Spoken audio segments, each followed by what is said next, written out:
Mapipinturahan na nga itong ating computer shop ngayong araw, pero bago ngayon, eto lalasunin muna yan ni Parang Jopay. Pero bakit nga ba kailangan pang lasunin ng gantong klase ng pader? Hindi ba pwedeng diretso pintura na? Tapos sinabi niya sa akin na pinakamahalaga daw na malasan na itong mga bago natin na pader. At dito naman po sa kabila, si Kuya Ron ang dumadali ng tiles, bala malapit na rin po ito matapos, konting-konti na lang. Tapos pag nakumpleto, pwede na yan basagain. Alright, dahil nag-request si Bombay na ito daw ang kainin, eto, pinili na natin. Dahil sa buong buhay niya nga daw, never pa siya nakatikim ng chowpan, chow-chow lang. Hindi ka pa nakatikim niya kahit isang beses?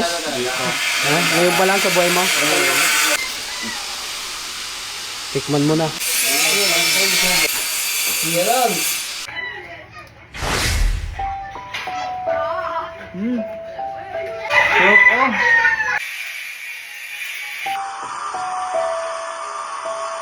Yan, kitang-kita nyo naman talaga ang busog na busog ang bayawak. Ayun, yun na nga, inutusan naman tayo ni Kuya Ron na bumili ng mga tubular para sa ating magiging gate. At eto, nandito na kami. Hello po ate. Thank you po. Ayun. Eto naman, grout. Para naman to sa tiles. Para yung mga siwang-siwang, malagyan at hindi pasukan ng tubig. Wala, eto nga pala yung mga kukunin natin, yung mga bakal na gagamitin para sa ating bracket ng computer shop. At ang napili ko nga dyan, yung makakapal na, singkapal ng mukha mo. Tapos dumiretso naman kami dito sa bilihan ng ilaw para bumili ng mga pen light. Mabilin po kami ngayon ng pin light para po sa computer shop natin. Para yung ilaw po, hindi na po kagaya ng dati na Nakalawit. Nakalawit ngayon, gagawin natin pin light. Bubutasan yung, ang tag doon? Kisame, tapos lalagay yan. Perfect. Tapos pinapili nga pala ako dito, ayaw ko nito, kulay dilaw ang pangay. Pero meron pa palang kulay puti, eto na pinili ko, eto sigurado sa comp shop natin babagay. Para pagbukas ng ilaw, parang may lamay. Okay guys, meron na tayo napili. Eto na po. Kasi yung gusto ko yung kulay white. Para yung kulay niya is kulay white. Perfect. Matagal na yung ganito ko. Dito ko rin binili. Siguro may ano na yun. 2 taon hanggang ngayon nagana pa rin. Yun nasa computer ko. Ayun, hanggang ngayon nagana pa rin. Kaya ito ulit binili ko. Kasi magandang klase ito kung kumpara doon sa mga bumbilya, mga ganon na mabilis mapunde. Ito, pagka talagang tumatagal. Basta alagaan mo lang. Boss, maganda na ba? Tanghali po. Tanghali na ba? At yun, maganda pala yung ginawa nila dito kasi ang ginawa nila 50% off, kaya parang kalahati lang yung babayaran natin. Tapos dahil dalawa, para tayo nag-buy one take one. 50% daw pa di buy one take one. Matibay pa. Mga pogi pa nagtitinda. Masarap. Shoutout. Pag bibili kayo dito, handyman ha. Sentro Mall, alam niyo na. Sarabi nila yung mga poging to. Subok na, masarap pa. Bossing, thank you po. Thank you. Boss. Bye, bago sa magpatikim sa mga yan.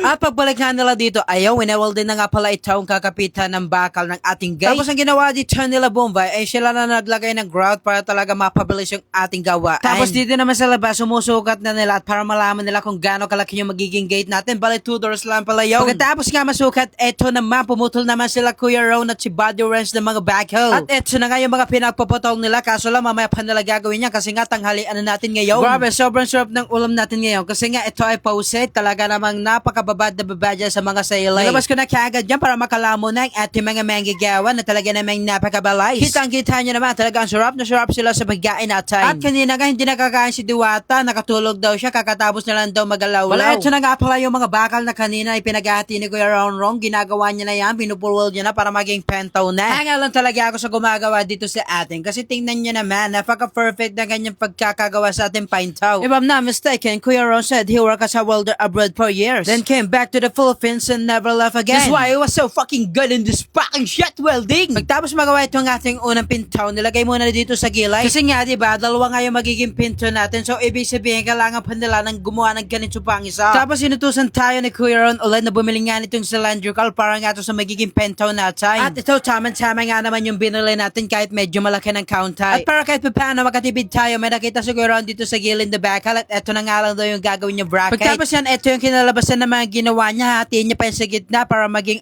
talaga, lagayan ng pentaon. Maganda yung magiging gate natin ngayon kasi bukod sa malaki, medyo late lang talaga siya, hindi siya ganun kabigat.